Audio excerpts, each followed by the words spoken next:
So friends, kamusta ka na dyan? Hello Kuya. So far so good naman. It's been how many months sa quarantine and we're starting school soon but working with this project verified. So a little bit stressed and pressured but I think the pressure naman doon is parang a good pressure na parang that pressure will drive you na gumawa para hindi lang parang yung procrastinate mode na pag-stress na stress ka lang pero wala kang ginagawa sa yun. I know you are one of the participants and an active partner ng Sarangani Provincial Youth Office at kakatapos lang ng buwan ng Sarangani, buwan ng Kabataang Sarangan Yeah. celebration, and you are parang part of the event Yeah. because you are one of the hosts ng programs or show, online Yeah. show for the youth ng Sarangani. So, and now, busy ka na naman dito sa Project Verified mo. So, can you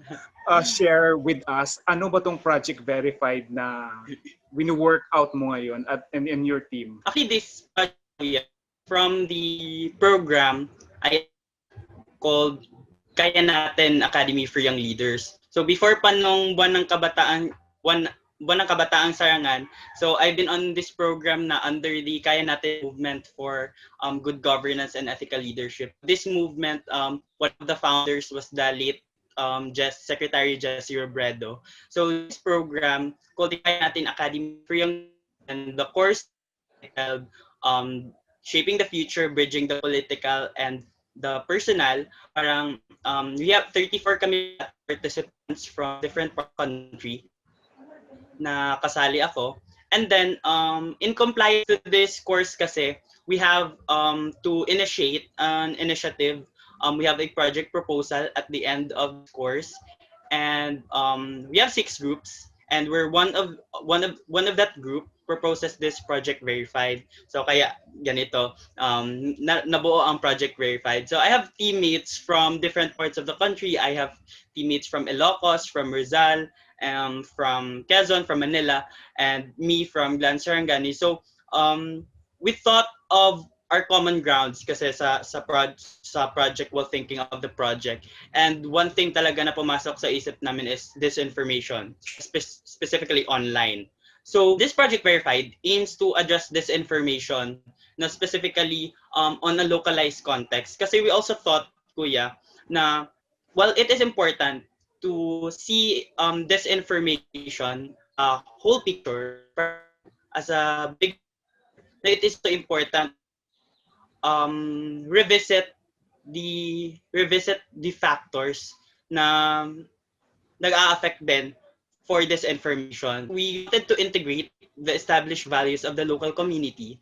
Kaya this project verified will pilot on a local community. So we will pilot this project verified to Sarangani Province and General Santos City. Beneficiaries of this will be 15 campus journalists and student leaders that will undergo a training program aiming to equip them with mindset, the skills necessary to combat disinformation, especially on their own like local community. The participants will only have their sessions on weekdays, on Saturdays. It will end on a closing program on a Sunday on November 22. From October to November ang duration ng project for this year.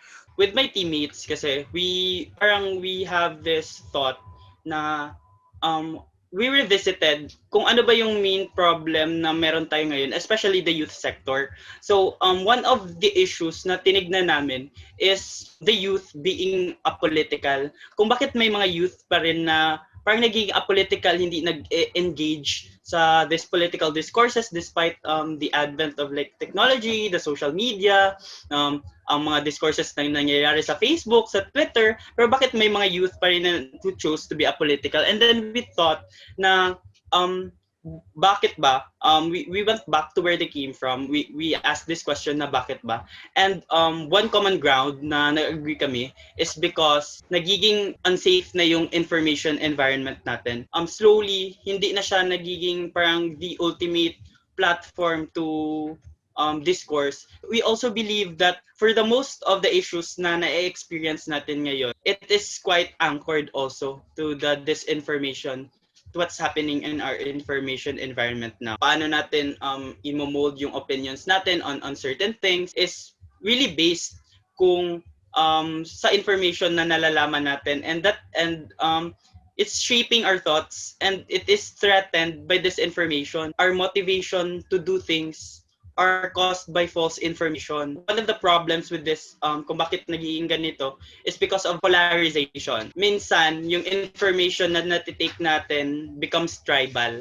Yung parang naging tribal yung information natin because of certain political beliefs, of certain cultural beliefs. So there are these factors. So also that's why we want to integrate the community values in order to introduce the bigger narrative that although we need to look nga on this information as a bigger picture, as a bigger issue, our approach should correlate to the established culture the community has, because it really varies. Our approach on this information sa iba't ibang context should vary on the information environment the local community. Before this project was conceptualized, in your own ways ba, paano mo ba kino-combat yung disinformation and misinformation? And paano mo ini-encourage ang fellow youth mo to, to really be critical in this kind of issue? It all comes down to knowing this information, and to knowing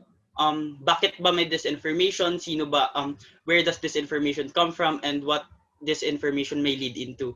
And from there, from understanding this information, you will understand that it will require more on personal intervention. Parang all this issue of this information really relates to your person, to more on your personal beliefs. Kasi this information feeds on amplification kasi kuya, it's dangerous, it's more dangerous on sharing. For us na on personal level, one thing na we can really do to combat this information is to cut this chain of amplification, no? So this millennials and Gen Z thing kasi, the generation, we are often like tagged and labeled as the game changers of society, na we will fight our way to social equality, and ganon, tayo ang magiging game changers ng mundo. And with this drive for change, parang it is also important to direct this cause to combat disinformation. If we fight for equality, kasi disinformation feeds on inequality itself feeds on us not knowing things. One of the cause of inequality is really not knowing things. So parang with this drive for social equality, it is also important to direct this issue, to direct this drive to combat this information. I think that would be the first. Have my fellow youth understand the context of these things, to equip them kung ano ba yung dapat na gawin, ano ba yung issues, the heads up on things, the true right heads up on things. That's why they can formulate also in their own, they can formulate their opinions that is shaped on facts only. Our status quo now in the Philippines, we demand for truth, and it always starts within us. Now, and for us who knows about this, it is also our responsibility not to share it with others. And that's why we want this ripple effect.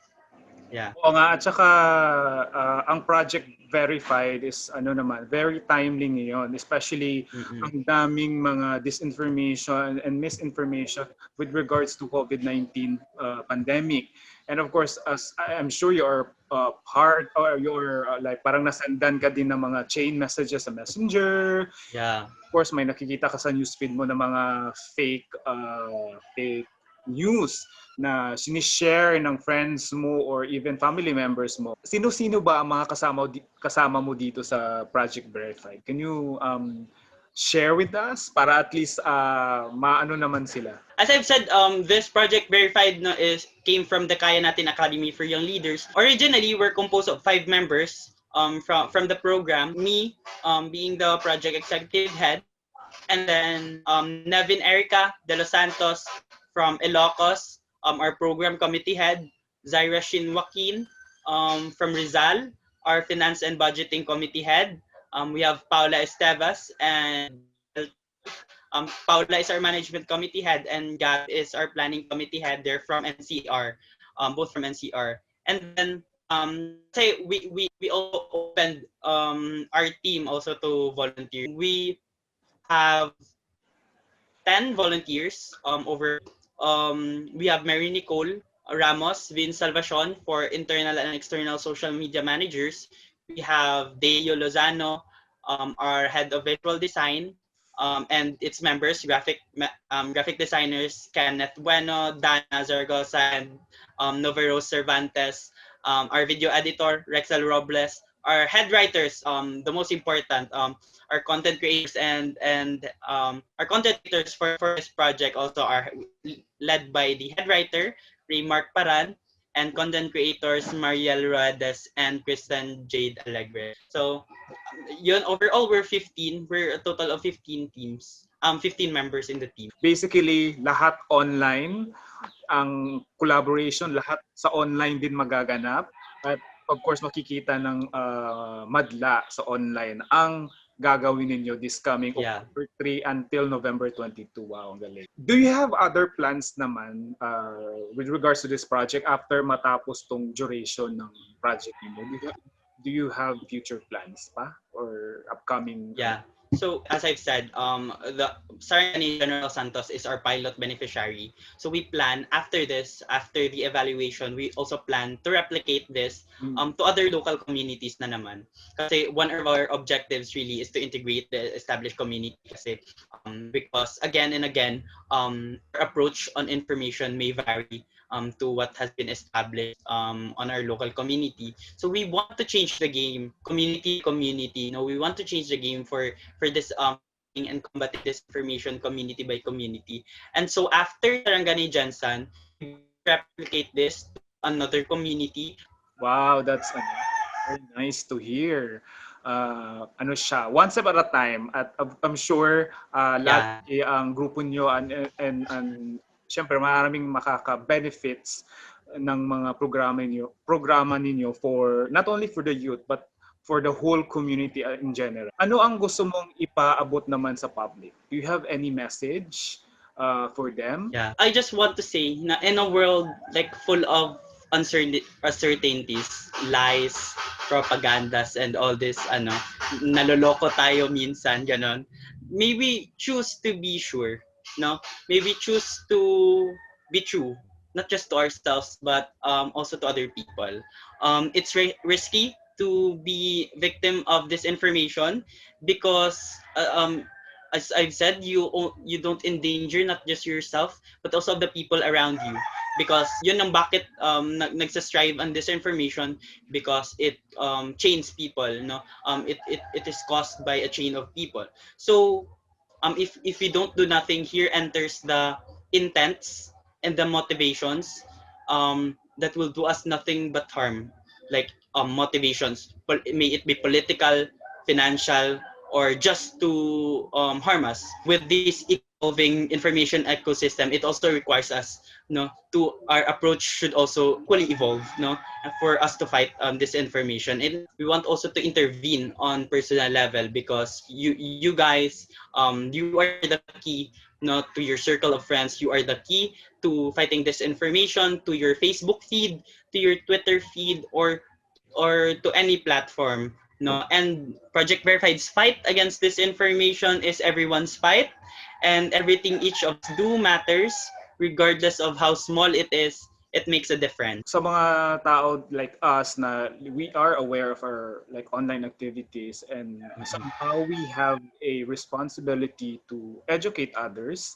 na yung hindi masyado, yung walang alam or hindi pa na-inform with regards to this disinformation, misinformation, or any quote-unquote propaganda na nagkalat sa internet. So it's important to really inform them, to educate them.